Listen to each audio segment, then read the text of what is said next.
Hello? Hi, sir. How you doing? Great, man.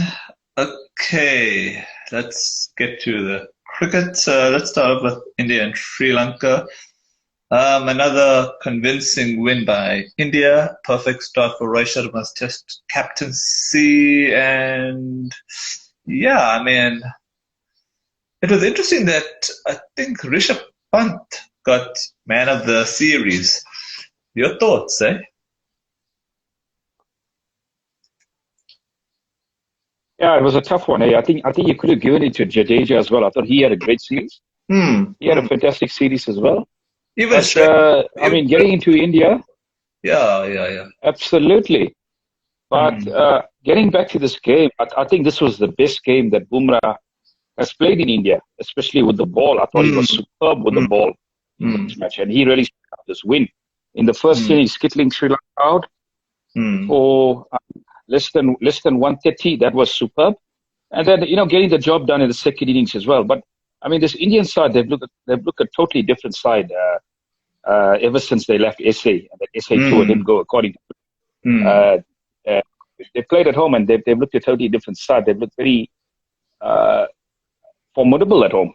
And mm, I mean, it was a convincing win for India in the end. And look, mm, to me, that's the toughest challenge in the moment in world cricket. If you can get a side to win in India and beat this Indian side at home, mm, I wish you the best of luck because I think at the moment that's the toughest challenge in world cricket mm, with the way this Indians playing and they're getting better and mm, better at it. So yeah, I mean Sharma has been quite a very controlled captain, and he's really rotated his bowlers around quite brilliantly. And I mean, that SA series is a thing of a past at the moment, looking at this Indian mm. side.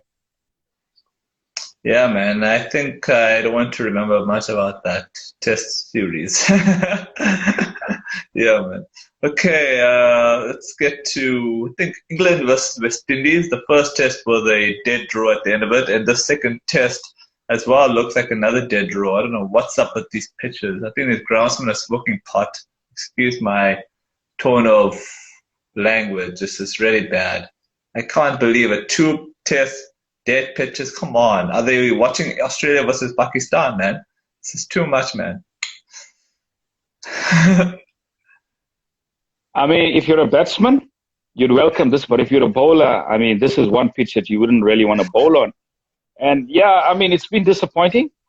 I think England's tactics have been a bit disappointing in both these games. I think Joe Root has been too defensive as a captain, and he hasn't Mm, really taken those risks. So I've been very disappointed in Joe Root's captaincy in both these games. And I mean, even the last game as well. I mean, uh, I guess they let West Indies off the hook, I feel, because I mean, they had them in real trouble, and then there was some real, some great lower order runs that actually got them to a lead. mm, And, England were playing catch up. And I mean, it turned out to be a really flat deck, really docile. And I think England ran out of ideas and they ran out of time because mm, they mm. simply didn't bowl well in the first innings. I mean, had they bowled quite well, they had a decent sizable lead, say something around 120 to 150. Yeah, they probably would have been in the ascendancy, but unfortunately, they didn't have that sort of lead. They were playing catch up. They obviously conceded a deficit in that Mm. first innings. And I mean, let's give credit to the Windies. I thought they Of just course, hung yeah, in yeah. there, and they Yeah. they were super at the bat. And yeah, I mean, I was impressed with a few Windies players. I mean, Bonner, I think he's one for the future. He really looks a great player. Yeah. Yeah. I mean, this game, Mm, the second test, I mean, hasn't mm, gone according to plan for England as well. mm, Although they they batted quite heavily in that first innings, and I mean, it's quite mm. a while that we've seen the England side bat this well. 507 they scored, but I Yeah. mean, the Windies hung in. The Windies hung in there, and I mean, two Yeah. fantastic innings.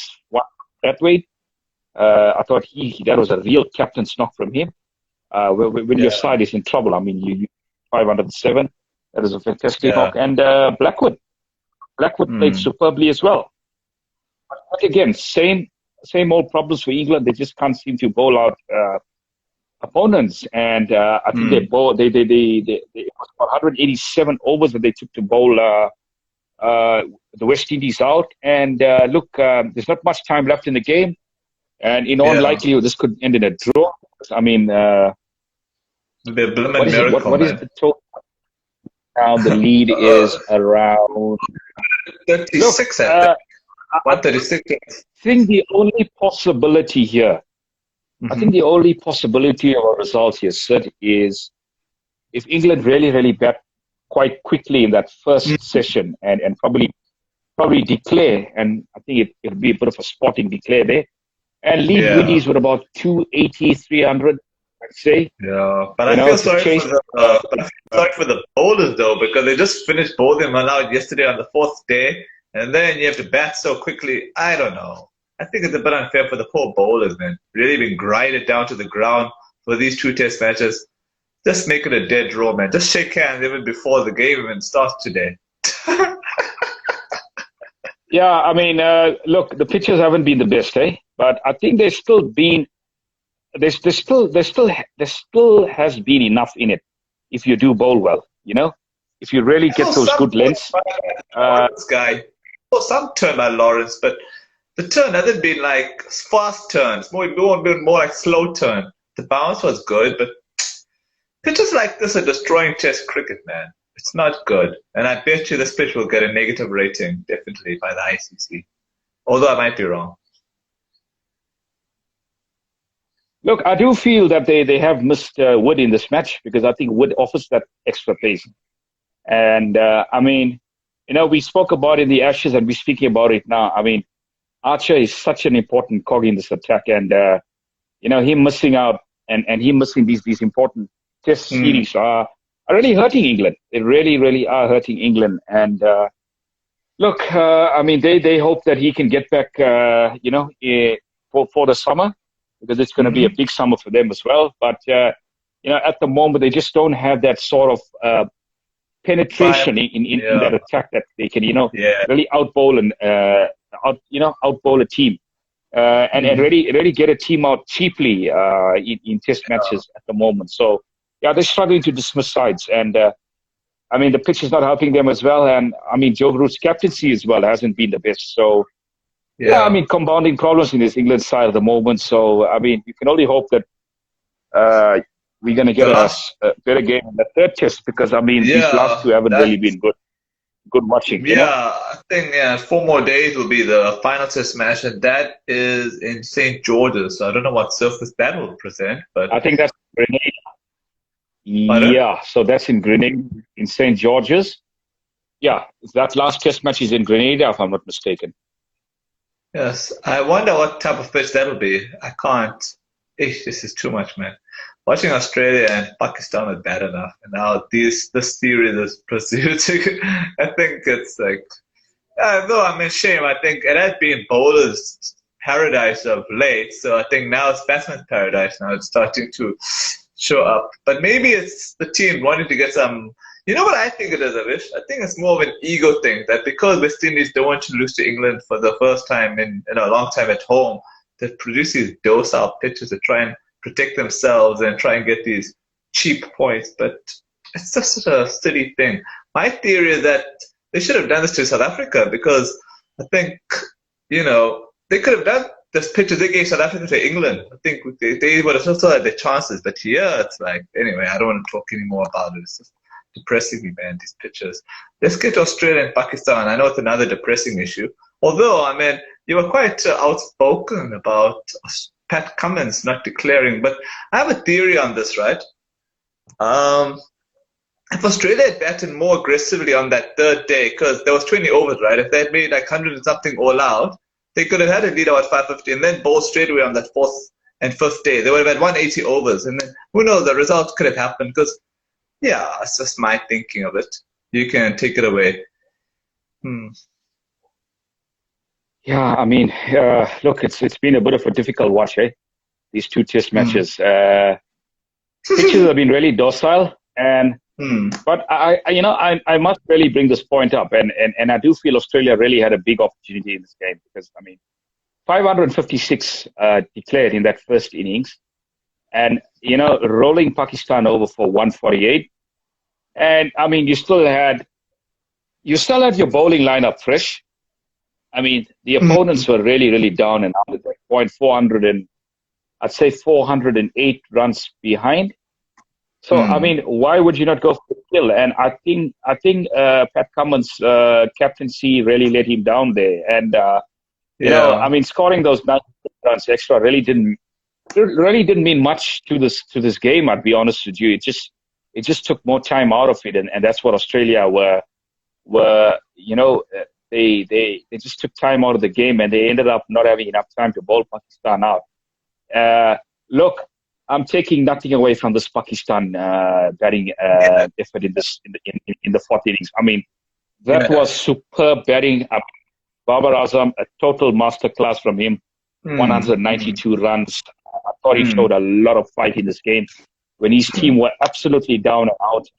If there ever was a captain's knock in Test match, was one of them. This is one of the great Test knocks. And I mean, Rizwan, I mean, I've told you this before. He's my favorite player, and look, he was superb. I mean, assisting Bahar in that fourth innings, and I think he's the reason why Pakistan are quite a competitive side in Test cricket at the moment. Because I mean, if you take Rizwan out of the side, I mean, you take away that energy, you take away those gritty innings, and I mean, this side looks a totally different team without him being in the lineup. But it was fantastic fighting. It was a fantastic effort from Pakistan to draw this game, but I'll fall back on my decision, and I do believe Pat Cummins should have enforced the follow-on. Australia, this was one that really got away from them. And look, I'm sure he's been criticized already. I mean, I criticized this decision because I didn't think it was a good decision.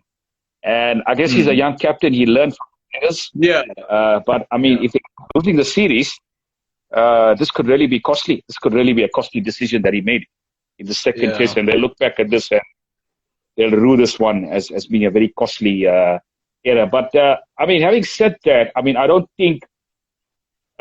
Look, if you applied yourself, there were runs to be scored. And if you didn't apply yourself, like Pakistan did not apply themselves in that first innings, you were going to get out to good balls. So, I mean, I just feel. I mean, we go back to Kolkata 2001, and a lot of similarities of that fantastic Indian victory. But I mean, if you look at this Pakistani batting lineup, I mean, they are a lot of they've this experience. And there's a bit of inexperience as well. So I think they could have looked at that and they could have targeted that. But I think this was one that got away from Australia. So this is one game that really got away from them. And I mean, having said that, if they lose that third test, they could do this one really quickly. Yeah, I mean, my thinking was that. Hold on a second. I just want to look at this because they made 97 for 2 declared, and I don't know how many overs they batted on that third day, but I think if they batted, how many overs were left on that third day? I think there were 20 overs, and I'm thinking that they should have just played T20 mode. Even if they went all out, even if they made like 100 or something all out, it wouldn't have mattered because they would have had over 500 or something runs. Then they just ball straight away on that fourth day. That way you have 180 overs as a minimum requirement, and then you just take it from there. Because if you can't ball us out properly in 2 days, like 180 overs, then obviously credit to the batting side, but they only bowled like 170 over that thing, 170 something. So it's close to 2 days, but it's just not right. It's a bit silly if you think about it. I mean, I just think they were too conservative, and like you said, I mean, they should have just went out and had some fun with 20 overs to go in the day. I mean, whatever you get, if you get 120, if you get 140, if you get bowled out, it doesn't matter. I mean, it's just a case of scoring those quick runs and declaring. But I do believe I do believe the follow-on should have been, it should have allowed on the follow-on because I thought that was the right decision. The follow-on should have been enforced. Your bowlers are fresh. I mean, you just allowed a side. Mike Hazeman was shocked about it also when Pat Cummins didn't enforce it, and Mike Hazeman, he was also quite surprised by it. Absolutely. I mean, I can't understand that decision. And as I said, he's a young captain. He learned from this. This is already probably an Yeah. eye-opening I series think, for I think that's this the Australian Kolkata. side. So But let's be honest. I think Kolkata really knocked Australia's brains when it comes to follow-on. They become so scared to enforce follow-on. I mean, even if it's true. I mean, it's just become bizarre, man. So, but it's fine for us. We don't really mind. We all love Australia, inverted commas. So hopefully we get a nice sporting pitch, man. These pitches are like dead. These pitches are gonna kill Test cricket, man. Terrible, terrible, terrible, terrible. and I mean, this is proves one thing as well. I mean, Sena countries are still battling to win in Asia. I mean, if you Mm, look at this series, if you look at the mm, South Africa series previously, Sena countries are still battling to win in Asia. So I think mm. this is a tick again for the Asian sides that are having this dominance over Sena countries at the moment, and Australia are one of them. I mean, Yeah. although they didn't play particularly badly in both these games, but Mm. they they're battling to get over the line. So I think, I mean, you'd see it as a failure as well. You know. I think it'll be more of a failure for Australia if they lose the third test. I think for Australia, this is more like a lucky break because they haven't really played on proper Asian surfaces. They've just been really dead. Although the second test was a lot better. At least there was some turn, some reverse swing. But I don't know. I guess I've become so used to radical Indian pitches that if I see these types of Pakistan pitches, it's like, God, even it's better to go to sleep, man, watching these pitch matches. But anyway, that's just my thinking. Yeah, and look, I mean, the COVID situation hasn't helped it as well. I mean, we haven't had that many tours. Let's Hmm. be fair. So, Yeah, I mean, it's good to see cricket back, and it's good to see some fans yeah, as well back in the stadiums. Uh, yeah, I believe there's some fans back home as well that cheering one of I would say one of the great upsets that we witnessed on Friday, and oh yes, a game that I was really fuming about. yeah, yeah. Hmm. Yeah, man. I that Yeah. was a yeah. I know our bowling was not at our usual best, but credit to Bangladesh. I mean, they showed why they're not a walkover in ODIs, and today we are looking promising. We restricted it to 194 for nine. We're two without loss of just two balls, early days, but we should win this. But de Kock is back. That Malan is there. I know your favorite player, Markram, is not playing today. Even though I just see him in the field, I think he must have been a substitute. So, yeah, man, I think we should win today. Otherwise, it'll be too embarrassing to discuss this one. Yeah, look, I mean, first things first, I think, the Cock missing that first game was a real blow. Yeah, definitely. I think teams well was a bit puzzling because I think I think Shamsi would have done he would have done superbly on that wicket at Centurion, and I was surprised Mm, that he didn't get a chance. I think Maharaj was yeah. all over the place. I think the bowling lineup looked a bit rusty, and we talk about the Mm, Proteas, and they don't have series too well, and this is another yeah. example of them not starting off. But yeah, I mean, what disappointed me was I think the death bowling, they just went for plenty in that last 10. Mm, They lost control of the game, and I mean, mm, 314. I mean, that's a psychological barrier to overcome for a lot of teams, especially batting second under lights. And I mean, the easier as the decision would have been to bat first. I mm, mean, it's a day game, just runs, and I was disappointed with Bavuma's decision to bowl first, mm, especially in a mm. day-night game. It gets a little bit tougher at night under lights. It's very challenging. Yeah. I mean, especially with the Bangladesh attack, that's quite that has a lot of variety. And yeah, I mean, Mm, 36 for three, they were on the back foot, and I mean, I was really really disappointed in Markham in this game. I mean, I thought at 36 for two, you probably should have got yourself in before playing such a flashy drive that he did. I thought that was a really, really poor stroke. And look, it's cost him his place in the second game. He's not playing. And I mean, I don't expect to see him in the Proteas lineup anytime soon. So we're just going to leave it at that. I think today was a much better performance. bowling first. Look, I do think we obviously suffered a bit in the middle overs because of Parnell's injury. I thought Parnell really bowled superbly this game. I mean, those three opening overs, and I thought selection was much better in this game. But I mean, 194, you'd probably take that, hey? And I mean, this game is so important, and every game from now on is so important because I mean, you look at the World Cup Super League, and every win is 10 points, so that's really important. And we got to be conscious here that we actually are a bit behind here because we didn't play that Netherlands series, and that Netherlands series was a really crucial series for the Proteas. And I mean, we all know what happened in that Netherlands series with the Delta. Sorry, man, with the Omicron variant, you know, the world at that time, and the Netherlands pulling out. So I hope at some point that series is rescheduled because I think that's a really important series that the Proteas actually missed out on. I mean, those are World Cup Super League points. And you just got to keep winning from now on because, I mean, the table, you're not looking too pretty. You're sitting at 10th in the table. Tell me something. The top 8. Tell me something. Is there any like qualifying stages, like if we, for like the teams to still get through, or is it just top 8 directly? Don't they normally have a qualifying stage for those last 2 spots for teams to still make it? Yeah. Yeah, but obviously you do have a qualifying stage. But I mean, look at it. A team as proud as the Proteas, to get to that qualifying stage, it really is not a good thing to think about. So I really don't want to think about it because it's really going to make me depressed. And I mean, it's not a good thing. It's not a good thing to go into that qualifying stage. You might as well, qualify as being one of the top 8 teams.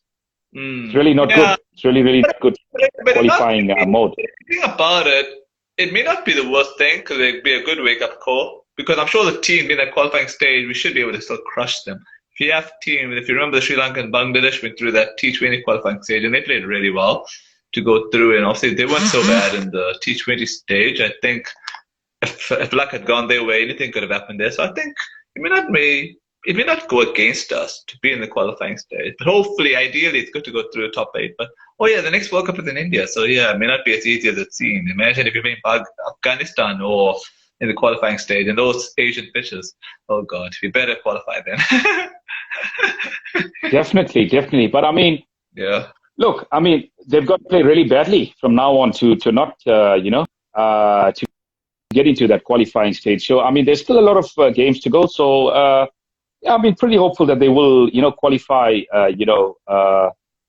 comfortably and not need to that qualifying stage because I mean. That can be really tricky because I mean there's a lot of teams that are actually, that are hungry to get into that World Cup stage. I mean, what if you come against, say, a Pakistan or New Zealand? That could be really, really tricky. So I don't want to really go into that qualifying stage. You might as well get the points and qualify automatically for that World Cup because that's all that matters at the moment. Yeah, we are 10th position, and Netherlands are at the very bottom. New Zealand are second last. Zimbabwe are third last. And then we're fourth. So that's not very pretty. And it would have thought Bangladesh would be top of the tops, man. Someone had told me that, I would laugh. I guess we haven't played a lot of cricket as well. A lot of one-day cricket. So that hasn't helped us as well. That hasn't helped us. And I think the India series where we played quite superbly, I think that would have really helped if those were actually for Super League points, but unfortunately it's not. So I'm not sure how the ICC really works these things. Yeah, that India series was not for Super League points. Oh God, that's strange. So look, I think that's one that got away. I feel because beating India 3-0 was quite an achievement. So. I'm not sure how the ICC works these things out, but I think there are some series that are, categorized as Super Leagues, and some are not. And this series that we're seeing at the moment is really crucial because these are valuable points for the World Cup Super League. So Yeah, I mean, I hope the next time we speak, it's going to be a 2-1 victory to South Africa because we really need these points really badly. Yeah, I'll be very surprised if we don't win 2-1. Although it's a good wake-up call for the test matches. I mean, that's important. I mean, we need to win those 2 test matches. By the way, what's your thoughts if we don't have our best players for the test matches? They're going to IPL, and do you think our only worry is now that the matches are in the coast, I really hope the pitches are sporting, because if they are like how we had against Sri Lanka, it may not be as one-sided as we think. So, fingers crossed, eh? Yeah, I mean, look, it's a tough one. Hey, it's really a tough one. I mean, hosting an international series in the middle of the IPL. I mean, we all know how important the IPL is for these players. I mean, this is extra revenue for them. I mean, cricket is not a game that you're going to end up playing forever. There's going to be times when players are going to retire, and you're obviously trying to make the money while you still are active. And the IPL plays a big part in that. So, I mean, I look at it, and it's really important for the players to be at their franchises. Because I mean, if they don't make the series, and if they're not there at the start, I mean, they're missing the first 5-6 games, and that could really hamper their chances of getting game time in any of the games. If one of those players that take their spots end up performing, and it's going to be hard to drop them. So it's a complicated sort of scenario, Sid. So it's a tough one for the players to understand why they obviously value going and playing for their franchises, because I mean, it has a bearing on the next auction as well, as to how they will get bought. If they would be retained or if they'll be bought by another franchise. So it's really, really important. And I mean, having said that, look, I think it's a great opportunity for the backup players to really show their skills and to really step up. And I think, with the likes of Sapamla, Olivier, I think we still do have enough in the tank. And I do expect the pitches to be quite spicy. If this Wanderers weekend is anything to go by, I do expect those pitches to be quite spicy, because I think they've learned their lessons after the first match in June. That pitch really, I don't think it had that much zip about it. So I think those pitches on the coast are going to be quite spicy. So it'll be really interesting. It'll be a really, really interesting series, because I mean, the batting I think will not be that hampered. However, so I think you'd still have enough batting. It's just the bowling front that obviously will have a few new faces. Oh, no, you see, the first test is in Durban, and the second one is at Port Elizabeth, 2 hoodoo grounds. No, well, Port Elizabeth is not so bad for us. It's more Durban, that's our hoodoo ground. So I hope the pitches are nice and spicy in Durban. Otherwise, it's going to be quite interesting.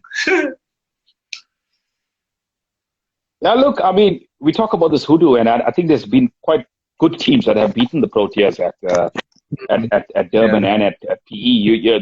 There was some good victories by some really good sides. I mean, the likes of England, the likes of Australia. I know Sri Lanka beaten us too. Durban, I think Durban. I mean, you're not taking anything for granted. Feel the pitches are, if the pitches are spicy, I think there's going to be enough in it for the Proteas bowlers to exploit. Definitely. Look, this Bangladesh side has really improved. Let's take nothing away from them. I think Friday has shown. I think the test win in New Zealand has shown that they're not bullies anymore. They can't be bullied. They refuse to be like it was in the past. I mean, in the past they probably leave their shores and try to compete. Whereas now they actually because they've got a different sort of mindset that they actually want to win games. So I think that mindset change has really helped. I think fantastic coaching staff. I see there's a lot of ex-Proteas in that coaching staff that has helped them quite tremendously. Man. So, I mean, they no longer push over. Hey, they're quite a competitive side. So, I mean, I'm hoping for a Protea win in the ODIs, and that would be really give them a lot of confidence going to the Test match series, which the way I see it at the moment, I don't think it's going to be totally one-sided. Yeah. Yeah, but if the pitches are kind of like how we had against Sri Lanka, I think it might be something to watch out for. But yeah, let's hope for the best. Absolutely, absolutely. I think the most important thing, ever since Friday, you already got to guard against complacency, because complacency is probably one of the biggest things that teams. I think one of the worst attributes that you can have as a team is being complacent against any form of opposition. You've really got to play your best cricket to beat them, no matter who you're playing. Yeah. So, the Proteas have got to beware against complacency, but I do think they'll be fighting to win those 2 Test matches and the remaining 2 ODIs at the moment. Okay.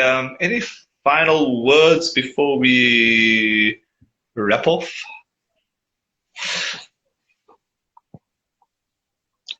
Yeah, I mean, a big shout out to the Proteas women's side. I think they're doing superbly at the World Cup. I mean, 4 out of 4. I mean, I've been watching these games quite carefully, and especially those chasers, and some have been quite nerve-wracking to watch. But I mean, well done to them. I mean, 4 out of 4. They're in a pole position now to qualify for the semi-finals. I mean, Australia are just looking too strong at the moment. I mean, 5 out of 5. They've already qualified. Okay. Yeah, I mean, one win and the Protea women's side are in the semi-finals, and I'm hoping for big things. So let's see how it pans out. Yeah, man, we need a new women team to win. I'm tired of Australia now. Absolutely. Although, I mean, the Australian women are not as problematic as the males, but anyway, that's just my thinking. Yeah. Okay, I think that's pretty much a wrap, and I'll check you on the other side. Cheers, and enjoy the rest of your weekend. Take care. You too.